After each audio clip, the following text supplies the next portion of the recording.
see if I have my drone in my pickup truck, I can bring that back and maybe get a little bit of drone footage while he's on the combine and I'm waiting for him to load the truck.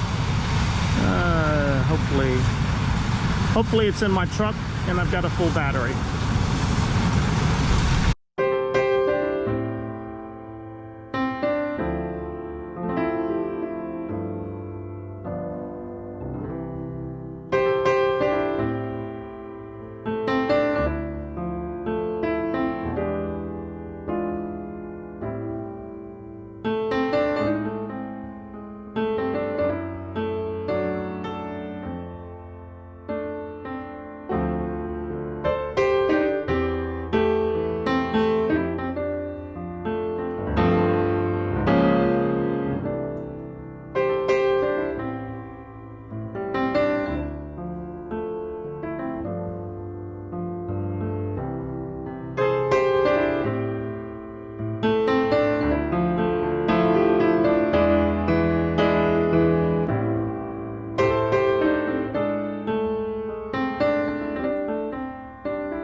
Well, okay, I think I got some decent drone footage for you to look at there.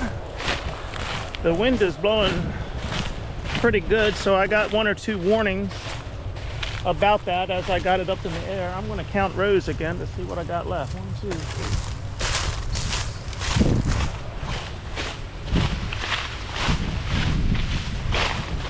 3. Okay, I hear y'all trying to mess me up, and you're counting as well.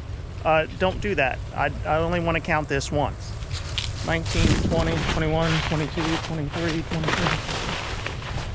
29, 30, 31, 32.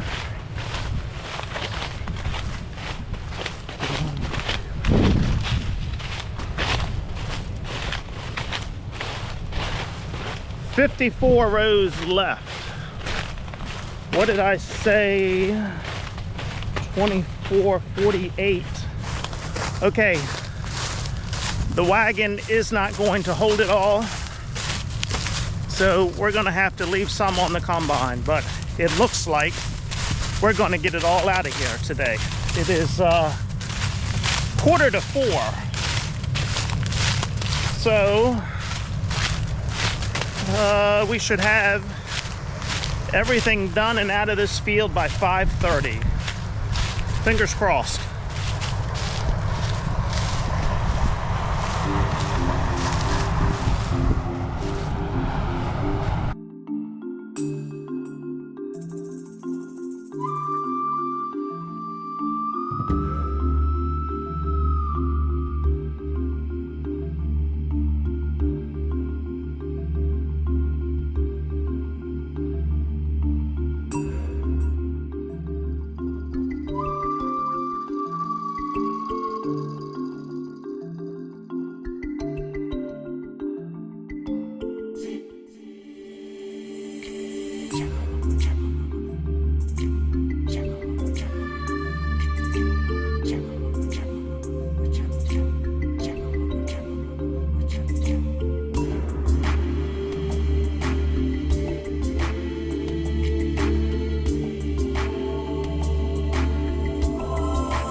gosh, he's got about 50 feet to go. He better not hit the brake hard, because it's gonna fall on top of the cab. Okay, this wagon here is not going to hold everything that he's got on there. And I've still got 18 rows left, so we're gonna have a whole lot in the combine. It's gonna be almost full. But I've only got about a mile and a half to go to get this home. So I'll just take my time. I don't like running it when the tank is loaded, but that's what we gotta do so we don't get wet.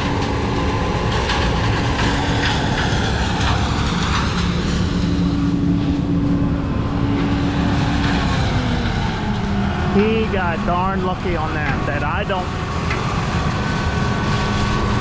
I don't think any of it spilled over, surprisingly.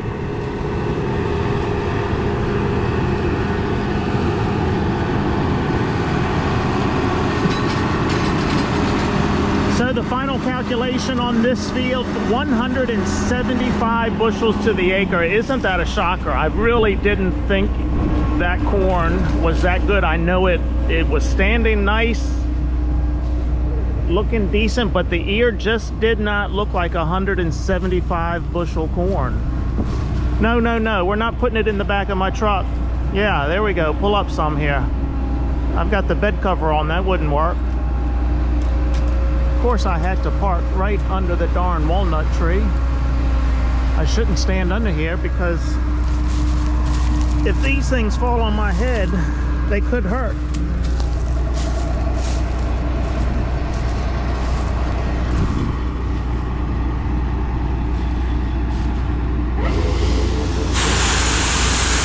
Man, look at that. Perfect.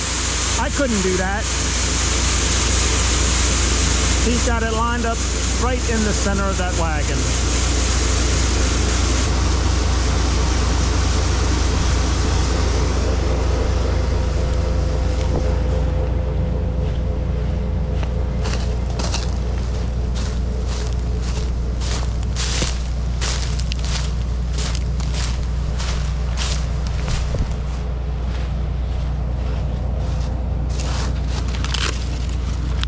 See what I'm talking about? That ear. Now that's a good ear there. But you remember a couple days ago when I showed you some of those ears, they just did not have any length to them.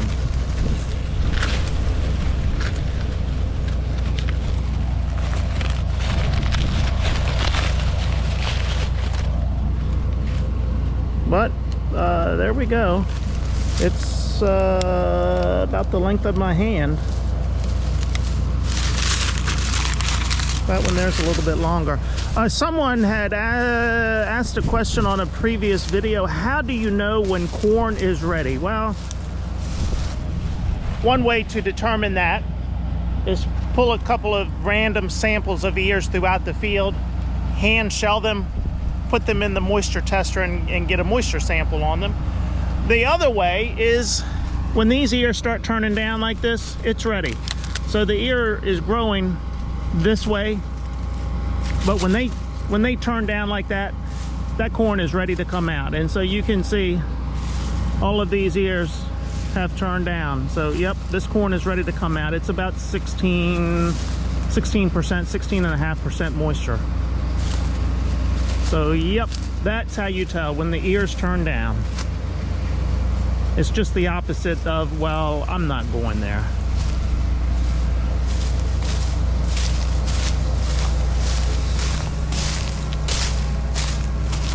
Oh no.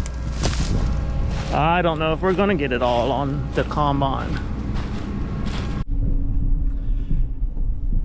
It's gonna be close, but I think the combine is going to hold the rest of it. It was still at least 50 bushels, maybe 75 bushels left in the combine, but he's only got 18 rows, so that's about 150 bushels. Yeah, it's close. It's gonna be close. I'm just gonna have to take my time bringing that combine home with a full tank like that. It's mostly paved roads that we're on. The worst road is this one right here. And there's one place up here that the tree on the right hand side is real close to the road, so I have to get to the edge of the road here and get off the road a little bit, but at least it's not wet yet, so I won't leave a track when I do get off the road.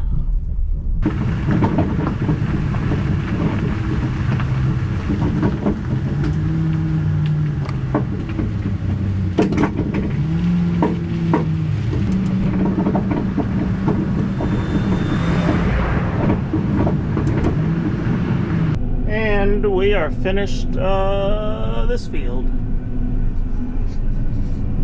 Okay, I've got about 200 bushels on the combine here. I'll take my time getting it home, and fingers crossed that all goes well with it. We should be okay. Just got a text message from the wife. I'm not getting dinner tonight because she just sent me a text message that said she was at Mexico with my aunt. That's what we call our local Mexican restaurant, is Mexico. So she's out to dinner with my aunt, which means I am fending for myself when I get home tonight. That's okay, because I do like cheese crackers and wine. There's nothing wrong with that as a meal. And yeah, you can see the tight fit going out of here with this machine. Whoa, whoa, I'm a little too far over there. My left wheel was getting off the road. Okay, you don't need to see any more of this. I'm taking the machine home, putting it in the barn, taking the auger down, closing the tops on the bin. I've got barn doors to close, batten down the hatches for this storm that's coming, and then it's home for cheese, wine, and crackers. So I'm going to say, see ya!